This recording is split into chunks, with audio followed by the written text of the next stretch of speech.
ભારતના ચૂંટણી પંચના આદેશ મુજબ ગુજરાત સહિત 6 રાજ્યો કેન્દ્રશાસિત પ્રદેશો માટે SIRની કામગીરી અંતર્ગત ડ્રાફ્ટ મતદાર યાદી પ્રસિદ્ધ કરી જિલ્લા કલેક્ટર આનંદ પટેલે મીડિયા સાથે સંબોધન કરી અને વિસ્તૃત જાણકારી આપી। ભારતના ચૂંટણી પંચના દિશા નિર્દેશ હેઠળ હાલમાં SIRની પ્રક્રિયા ચાલી રહી છે।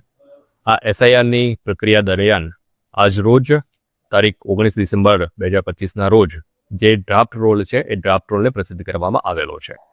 આ ડ્રાફ્ટ રોલમાં જિલ્લામાંથી કુલ 14,74,409 જેટલા મતદાતાઓનો નામનો સમાવેશ કરવામાં આવેલો છે। ડ્રાફ્ટ રોલની પ્રસિદ્ધિ કરતાની સાથે જ જેટલા પણ આપણા માન્ય રાજકીય પક્ષો છે એ તમામ માન્ય રાજકીય પક્ષો સાથે બેઠક કરવામાં આવેલી।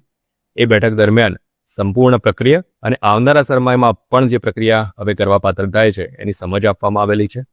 સાથે સાથે આ માન્ય રાજકીય પક્ષોને જે આપણો ડ્રાફ્ટ રોલ છે એ ડ્રાફ્ટ રોલની હાર્ડ કોપી અને સોફ્ટ કોપી બંને એ લોકોને પ્રોવાઈડ કરવામાં આવેલી છે। આ યાદી ઉપરાંત એવા મતદાતાઓ કે જે આ પ્રક્રિયા દરમિયાન જો BLOના ધ્યાન પર આવેલું હોય કે જેમનું ડેથ થયેલું છે અથવા તો એમનું શિફ્ટિંગ થયેલું છે અથવા તો આ પ્રક્રિયા દરમિયાન એ લોકો એબસન્ટ રહેલા છે, તો આ તમામ મતદાતાઓની સૂચિ BLO કક્ષાએથી આપણે બનાવેલી છે અને આ સંપૂર્ણ સૂચિ જિલ્લાની આપણે આ માન્ય રાજકીય પક્ષોને પણ પ્રોવાઈડ કરેલી છે। હું આ સંપૂર્ણ પ્રક્રિયા દરમિયાન જે પણ મતદાતાઓએ સહયોગ આપણને આપેલો છે આ તમામ મતદાતાઓનો હું આભાર વ્યક્ત કરું છું। આપણા BLO તરફથી પણ ખૂબ સુંદર કામગીરી કરવામાં આવેલી એમનો પણ ખૂબ આભાર વ્યક્ત કરું છું। જે મતદાતાઓનું કદાચ આ ડ્રાફ્ટ રોલમાં નામ પ્રસિદ્ધ દરમિયાન ન આવેલું હોય અથવા તો એમના પરિવારજનોનું કોઈનું નામ ન આવેલું હોય એવા મતદાતાઓએ કોઈ ચિંતા કરવાની જરૂરિયાત નથી। આ મતદાતાઓ આપણી મતદાર યાદીમાં પોતાનું નામ પુનઃ ચોક્કસપણે દાખલ કરાવી શકે છે। એ માટે જે પણ આપણો ફોર્મ નંબર 6 ભરવાની પ્રક્રિયા છે એ ખૂબ આસાન પ્રક્રિયા છે।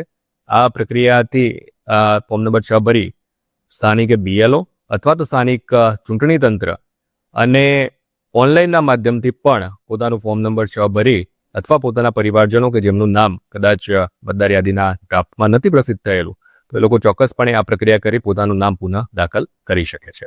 હું પુનઃ તમામ આપણા મતદાતાઓનો અને તમામ માન્ય રાજકીય પક્ષો કે જેમને પણ સાથ સહકાર આપણને આપેલો છે અને સાથે સાથે આપણા BLOનો ખૂબ આભાર વ્યક્ત કરું છું।